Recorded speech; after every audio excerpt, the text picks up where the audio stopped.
Hala, hindi ko to nakita kanina. This is a giant moonlight. Kasi nga, gustong bumili ng maliit kasi mura lang. Kaya ayon, nabubudol. This is the Philodendron tiger tooth or the William. Galing patla to sa amin kasi na-barter to ng baby red Congo. And malaki na. So guys, in this area, they have a lush black velvet.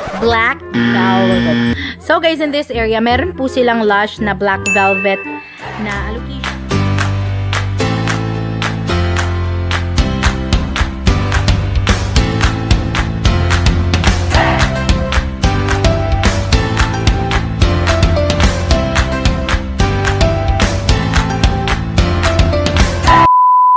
So hi guys, welcome back to another PLANTZILLA video, and we are in this area. Dito po nilalagay yung mga propagated philodendrons nila, and believe me, nabuhay po yung pop-eye nila na kapatid ng pop-eye namin. So dito kasi guys, they usually propagate the red Congo. So dito nga nanggaling yung red Congo namin, and they have mother plants here. So itong mga malalaki na to na makikita natin dito are usually mother plants. So meron silang mga imperial green imperial.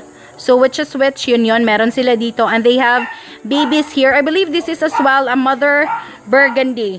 Ito yung Philodendron burgundy. So, they have, ano dito, red Congo. Yung kinaganda kasi talaga dito, guys, hindi mainit. So, hindi maiinitan yung plants. Especially yung mga newly propagated plants na ayaw ng direct sunlight. So, meron silang propagated zanado. I believe this is a propagated one. So, meron kasing mga babies na makikita dito, and medyo tumatahol yung aso kasi hindi naman talaga ako kilala. So, meron silang mga calathea doti, guys. So, they have that here, and I believe these are baby anthuriums. I'm just not sure what type of anthuriums are they. And ito yung pop-eye, guys, na kapatid ng pop-eye namin. So, tingnan nyo, nag-survive siya and buhay na buhay. Bakit yung amin kasi hindi nag-survive? Ganun naman talaga, swerte-swerte. Meron silang baby na painted lady. May mga babies dito kasi. And this is a Philodendron millionia. They also have the Calathea triostar. They have that here. So, I'm just naming those plants that I know. So, ayan. They also have here the Monstera adansonii. Ayan. Eto kasi hindi nilagay sa live plant. So, ayan, hindi pa siya, umabot na siya dyan, and hindi na niya alam saan siya pupunta. So, guys, if meron kayo nito and you love Monstera adansonii, might as well choose to put it somewhere na buhay talaga. Yung buhay na kahoy, yung mga ganon, para nagte-thrive sila and tumataba. Para makarami ka, ganon. So, meron silang aglonemas, guys, of different kinds. Ito yung mga baby tricolor. So, ang problema lang dito, hindi lahat po binibenta. So, ilan-ilan lang yung binibenta. Sinwerte lang kami na nakabili kami ng black cardinal, and that black cardinal was really beautiful, and hindi lang pala kami yung nagandahan, kaya pala dinala ng iba.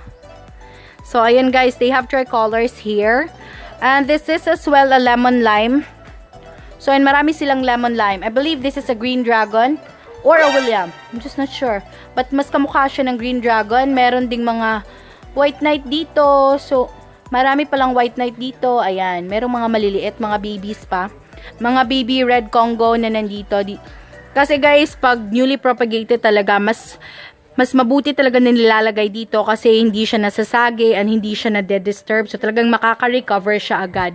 There are also plants that are being placed here. Ito yata yung mga orchids na katulad ng nasa Zita's garden. So ayan, nandito sila. They're placed here, and this is how the flowers look like. Mukha siyang plastic, but it's really not a plastic. So yung mga ganito guys, ito yung mga binibenta dun sa mga Zita's garden that are really not allowed to be touched, kasi yung iba talaga hinahawakan kasi akala plastic, but they're really not plastic. Alam nyo naman, live plants po siya. So totoong flower tong ganito, nasisira po pag hinahawak-hawakan. So guys, this is the Philodendron tiger tooth or the William. Galing patla to sa amin kasi na-barter to ng baby red Congo, and malaki na. And the Birkin guys, parang mapopropagate na to in no time. So ayun, malaki na. This is a huge Birkin. So yung katabi nito, baka magkaroon sila ng variegated cardboard. Kasi magkatabi sila ng Birkin guys. So ito, I think, ano to? This is Macaulay's finale from Lyrica. So, mga suki ni Lyrica Yoshida. So, ayan, this is super red. And this one is a black cardinal from Thailand. Guys, ano pala to? Kapatid ni Carding, pero baby siya, mas maliit. So, si Carding kasi, top cut po siya. So, super laki niya. And alam naman natin na when it comes to philodendrons, yung top cut talaga yung maganda. And yung shoot, guys, papalakihin mo pa para lumaki na kasing laki na nung top cut. So, this is a royal... Oh, hindi siya royal queen, pink princess. This is a pink princess. And they have the philodendron burgundy. So, ayan, ito siya. I'm just not sure if ano to. Ano nga ba itong tawag dito? Sumatra? Ano? Hindi ko alam. Basta this is an aglonema. Let's just move on here kasi hindi ko sila masyadong kalala. So, ayan, marami silang aglonemas dito, guys. Eto! Kilala ko to kasi kamukha to nung aglonema ko. This is Stardust. And this one here is a radiatum. May tom siya sa dulo. Ayan. So, yung mga nakalagay dito, guys, I didn't expect to see this na ganito na siya kalaki. I'm just so happy. Super liit kasi nito and isa to sa mga na-propagate namin. As I have told you, yung mga propagated namin na Philodendron Narrow Tiger Tooth, walang natira sa amin. So, kung saan-saan umabot yung iba. Yung iba kasi pinamigay. And I'm just so happy to look at this one na malaki na. So, ayan. They have a lot here kasi meron silang lalagyan ng plant. So, this is really what's amazing when you have something to place your plants na hindi sila abot ng mga aso, hindi sila abot ng manok. Ayan. Dito sila nakalagay. So, most of these plants na nandito sa line na to are philodendrons except dun sa cardboard. So, ayan. They have burgundy, pink princess. They have black cardinal, super red. Meron silang Macaulay's finale. Meron silang pa-mother na Birkin and that narrow tiger tooth. And ito, marami kasi silang malalaking philodendron red Congo, guys, na nandito. So, makikita natin na meron na siyang aerial roots na lumalabas dyan. So, it's really gonna grow bigger pa. And maybe in no time soon, they will be propagating this. So, ayun, marami talagang philos dito, guys. And dito na engganyo yung mama ko na mag-start ng philodendron collection. Long before na uso yung mga philodendrons na nakikita natin sa newsfeed, sa marketplace, or kung saan-saan, meron na sila dito. Kaya as we can see here, malaki na talaga sila and marami silang mother plants. So, marami din silang philodendron millinonii because they already have it before pa talaga na uso. Hala, hindi ko to nakita kanina. This is a giant moonlight. So, this is such a beautiful moonlight. So, ito yung itsura ng giant moonlight, guys. So, parang ganito yung dahon niya. So, take a closer look just for those of you who are confused kung ano yung itsura ng giant moonlight kasi meron din silang moonlight na dwarf dito. So, nag-bloom na pala to, guys. Makikita naman natin or we all know that kapag nag-bloom na yung philodendron, medyo matanda na sila. Ayan, malaki na siya. So, makikita natin, super thick po yung leaves niya. So, yung itsura naman ng dwarf, ito kasi talagang meron siyang texture, yung mga ganyan, pag hinahawak-hawakan mo, meron siyang texture, hindi siya smooth, guys. So, ito yung giant moonlight. And the dwarf moonlight is this. Marami pong nagpo-post online and they would say giant moonlight yung binibenta nila even if dwarf yon. So, na-scam na kami sa mga ganong style, guys. Ilang beses kaming nakabili ng dwarf moonlight and they were telling us na na giant yon kasi nga gustong bumili ng maliit kasi mura lang kaya ayon, nabubudol. Ayun, guys, is an imperial red or red imperial na baby. But usually kasi dito sa amin, we call it red emerald. So, meron na siyang shoot, guys. Ayan. So, ito din po. Ayan. So, pinopropagate kasi nila dito. So, dito talaga tumutubo. Maganda yung tubo ng philodendrons nila. So, you can't blame Carding for being beautiful. Pero ninakaw po, ayun. Ulit-ulit na ako kasi dito siya nang galing. Dito ko siya nabili. So, sayang. Gabi pa no, nung binili namin. Tapos, binuhat-buhat pa niya pa uwi. 'Di ba? Tapos hindi kami bumili ng sudan kasi binili namin ng Carding lang. Tapos ayun. So guys, in this area, meron po silang lush na black velvet na alocasia ba to? I'm just not sure if alocasia ba ang black velvet. And meron silang pandanus na as you can see, meron palang stem ang pandanus, guys. This is the very first time that I'm seeing a pandanus na may stem.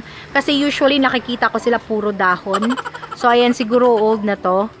And there is a trailing Adansonii here. So, marami pala silang Monstera Adansonii dito. Or is it still Adansonii if ganito yung mga butas-butas niya? So, marami din po silang lemon lime. And, lapitan natin yung variegated alocasia nila na malaki na. They have this variegated alocasia here. And kasabay, or parang binili lang din nila to from where we bought our variegated alocasia. So, this is it. And, tingnan nyo, ito kasi parang half side talaga niya white. And yung other side niya is green. So, ayan. Meron yatang variegation din. But for this one, talagang parang siyang elbow. This is beautiful. Pero kasi maliit pa to or baby pa to, hindi pa talaga siya mag-hold ng maraming leaves. Kaya dapat lalaki pa yung stem niya bago magkaroon or bago makapag-hold ng maraming leaves. Kaya for this, yung mga type na alocasia ng ganito, kapag merong bago, merong isang mamamatay. Just like mga secret packet, yung mga ganon. This is one beautiful cryptanthus in here. Pink siya, guys. Anong tawag sa mga ganito? Meron yatang tawag yung mga variety ng ganito. Pero yung mga nagko-collect ng mga cryptanthus, yung mga nakakakilala. But, meron ako nakikitang mga ganito. Sa mama ko meron yatang ganito, but maliit. Kasi ito, malaki na siya, guys. This is beautiful. Mukha siyang ahas. A few moments later. Variegated. Daghan kayo ilang. Nanaho na siya. Mamugos siya ba? So, ayan. Ito kasi, variegated kasi yung ano nila, golden pinya. Golden pinya? Golden pinya, golden pina. So, ano yun. Pero, napakita ko naman kanina na meron siyang variegation dito. I do not know if golden pina is a jungle fever. So, marami kasi yung mga tawag ng mga ganun. Meron ding nag-comment sa, sa jungle fever na video. Ano yung kinoment niya? Meron siyang ibang pangalan na tawag doon. Pero, nung na-search ko, totoo yung sinasabi niya. Totoo yung pangalan na sinabi niya. It's also known as that name in some places. Pero magkaiba talaga eh. I do not know kung ano yung tawag nyo. If you have your own name for this one in your place, please do comment that down below para kilala naman namin kasi may iba talagang nagngangalan na hindi namin familiar eh. So guys, I believe that I have shown you a lot for today. So, ayan, sa mga nakakakilala na mga hindi ko kilala dito, sana naman mag-comment kayo down below para maliwanagan ako. And thank you so much, guys, for making it till the end of this video. It has been Maria, the voice of PLANTZILLA BHL. So, if you haven't subscribed, please click the subscribe button. Tap nyo na din yung bell icon para ma-notify kayo whenever we upload a new video. Bye, guys!